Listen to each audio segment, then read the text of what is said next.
December 2025 exam யாரெல்லாம் appear ஆகுறீங்களோ நீங்கள் எல்லாமே கண்டிப்பாக வந்து ரீசெண்ட் அப்டேட்டட் ஸ்டடி மெட்டீரியல் வந்து டவுன்லோட் பண்ணி வச்சுருக்கணும். ஓகே, இப்போ இதில் பார்த்துக்கிட்டிங்கன்னா எங்கே மெட்டீரியல் இருக்கும் அப்படிங்கிறது ஸ்டூடெண்ட்ஸ் நிறைய பேருக்கு வந்து டவுட் இருக்குது. இந்த வீடியோவுக்கு கமெண்ட் செக்ஷனில் வந்து பார்த்தீங்கன்னா நான் லிங்க் ஒன்று கொடுத்துட்றேன், ஒரு டெலிகிராம் குரூப் லிங்க். இந்த குரூப் தான் அது MK Academy CMA intermediate group. Click பண்ணிங்கன்னா டேரெக்டாக உங்களுக்கு குரூப்லேயே வந்துடும். இந்த குரூப்பில் பார்த்தீங்கன்னா இந்த மாதிரி ஒரு மெசேஜ் வந்து ஷோ ஆகும், மேலே பின் மெசேஜ் இருக்கும். அதை கிளிக் பண்ணி பார்த்தீங்கனாலே உங்களுக்கு எந்த சப்ஜெக்ட் வேணுமோ அந்த சப்ஜெக்டோட நீங்கள் ஃபாலோ பண்ணிக்கலாம். ப்ரோ எல்லாருமே புக் எதுவும் புதுசாக வாங்கணும் ப்ரோ அப்படின்னா எல்லாரெல்லாம் வாங்க தேவையில்லைப்பா. ஏன்னா எல்லா சப்ஜெக்ட்ஸ்லையும் பெருசாக சேஞ்சஸ் இல்லை. மெயினாக வந்து பார்த்தீங்கன்னா இப்போ டேரக்ட் ஆக்சஸ்ன்னு எடுத்துக்கிட்டிங்கன்னா இந்த ஸ்டார்டிங்கில் ஃபஸ்ட்டு பேஜ் பாருங்களேன், இந்த மாதிரி வந்து ஷோ ஆகும். இப்போ லேட்டஸ்ட் அப்டேட் வந்து ரீப்ரிண்ட்டு August 2025. சரிங்களா?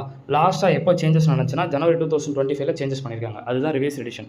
அதுக்கு முன்னாடி March 2024 இருந்துச்சு. ப்ரோ நான் March 2024க்குலாம் முன்னாடியே புக் வாங்கிட்டேன் அப்படின்னா, ஒரு எக்ஸாம்பிளுக்கு 2023 நான் புக்ஸ் வாங்கினேன் ப்ரோ அப்படின்னா, நீங்கள் உங்கள் கையில் 2023 வாங்கின புக் இருக்குது அப்படின்னா அந்த புக்கையும் இந்த பிடிஎஃபையும் ஃபஸ்ட்டு கம்பேர் பண்ணுங்கள். பெருசாக சேஞ்சஸ் வந்து இருக்குது ப்ரோ, நிறையா இருக்குது ப்ரோ அப்படின்னு நீங்கள் நினச்சிங்கன்னா நீங்கள் பெட்டர் இந்த நியூ மெட்டீரியல் மட்டும் ஆர்டர் போட்டுடலாம், ஆன்லைனில் ஆர்டர் போட்டுடலாம். 600 to 700 சார்ஜ் பண்ணுவாங்க. ஓகேங்களா? வீட்டுக்கே வந்து பார்த்தீங்கன்னா மினிமம் 4 to 15 டேஸில் உங்களுக்கு வீட்டுக்கே வந்துடும். சரிங்களா? அவ்வளோதான் முடிஞ்சு.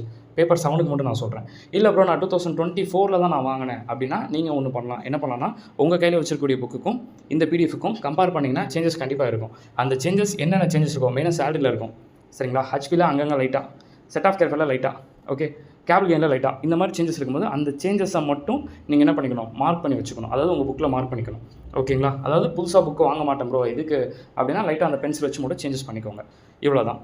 ஓகே, 2025 தான் நான் வாங்கினேன் ப்ரோனா உங்களுக்கு பிரச்சனை இல்லை, அப்டேட்டட் மெட்டீரியல் தான் வந்திருக்கும், பிரச்சனை இல்லைங்க. 2024 வாங்கினவங்க, 23 வாங்கினவங்க, 22 வாங்கினவங்களாம் கண்டிப்பாக புது புக் வாங்குறது பெட்டர் தான் நான் சொல்வேன்.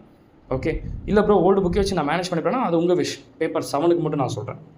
மிச்ச புக்கெலாம் பிரச்சனை இல்லை, மிச்சதுலாம் உங்களுக்கு பெரிய ப்ராப்ளம் இல்லை. மெயினாக பேப்பர் 7 பற்றி தான் நம்ம பேசிகிட்டு இருக்கோம். ஏன்னா law, accounts, cost accounting, operation management, இதெல்லாம் வந்து சின்ன சின்ன பேஜஸ் நம்பர், பேஜ் நம்பர், ஒரு 1 or 2 சம் வேணால் உள்ள புதுசாக ஆட் பண்ணியிருக்கலாம், ஒரு சில சம் வேணால் கட் பண்ணியிருக்கலாம், இந்த மாதிரி வேணால் பண்ணியிருக்கலாமே தவிர பெரிய சேஞ்சஸ் வந்து எந்த மிச்ச சப்ஜெக்ட்ஸில் இல்லை.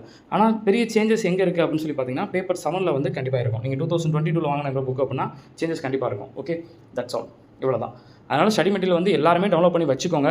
ஏன்னா 2023 புக்ஸை நீங்கள் வச்சுட்டு படிச்சுட்டு இருக்கீங்க.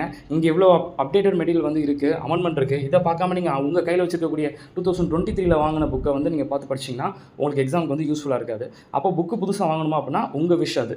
பக்கத்தில் இந்த மெட்டீரியல் வச்சுட்டே நான் படிச்சிடும் ப்ரோ, மேனேஜ் பண்ணிடுவேன், என்ன அமெண்ட்மெண்ட் இருக்கோ அதை மட்டும் நான் சேஞ்ச் பண்ணிப்பேன்னா பிரச்சனை இல்லை. சரிங்களா? That's all. ஓகே, இவ்வளோ தான். இந்த வீடியோ உங்களுக்கு கண்டிப்பாக யூஸ்ஃபுல்லாக இருக்கும்னு நினைக்கிறேன். Wish all the very best. நல்லபடியாக நீங்கள் ப்ரிப்பேர் பண்ணுங்கள்.